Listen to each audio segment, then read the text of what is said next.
We number our occurrences with difficult people, but God doesn't. He's already made it inclusive that you're going to walk in deliverance, you'll walk in your healing. Whatever it is that you need, he's already made provision for each and every one of us. Go back and meditate in that Genesis and see how he made everything in creation and then he made us. It was created. His glory was created for us the beauty in what he did. It was made for you. It was made for me. Now we're going to pretty much stay in Hebrews, the 4th chapter. And I'm going to do it a little bit different than I normally do, you all. We're going to go probably from verse to verse and stop and go in a little depth of what that particular passage is talking about. And you all don't have to be worried. This is our day that we're celebrating our 7th anniversary, all right? So Pastor is not going to have to unplug my mic or tell Brian to cut me off. Amen.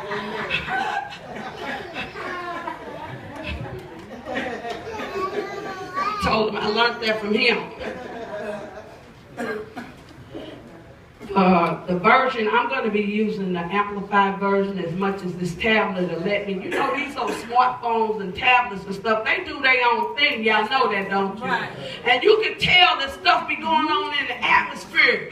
I mean, when you be trying with them satellites and everything, you know, some of us can't live with all our gadgets and everything, but when them satellites fall down, I don't know what you're going to do.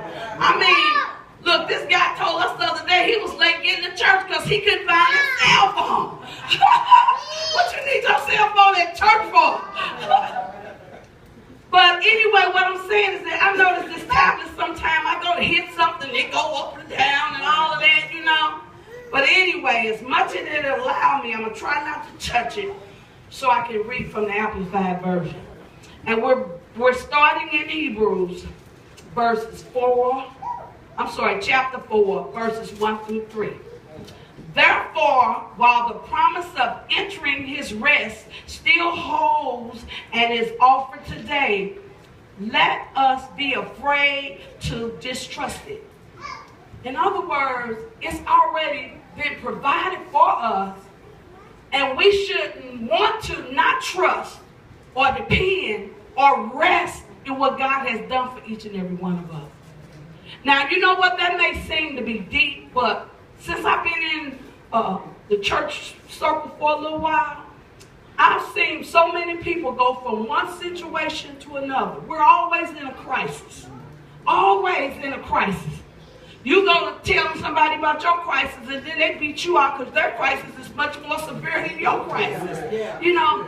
None of us meet each other and we begin to be victorious and encouraging. That, you know, we want to tell you what the devil is doing. We want to tell you what's happening bad on our job.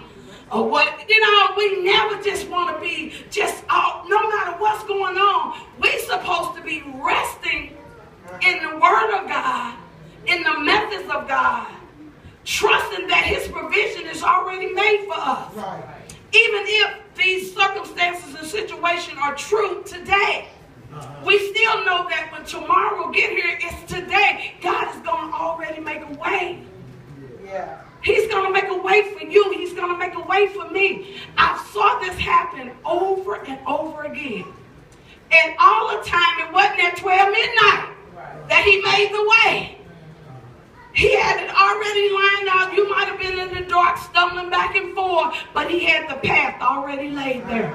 And as you kept stepping out, when you got a little more faithful in believing in Him, you saw a little light. Then you saw a little more light. Then you saw a little more light.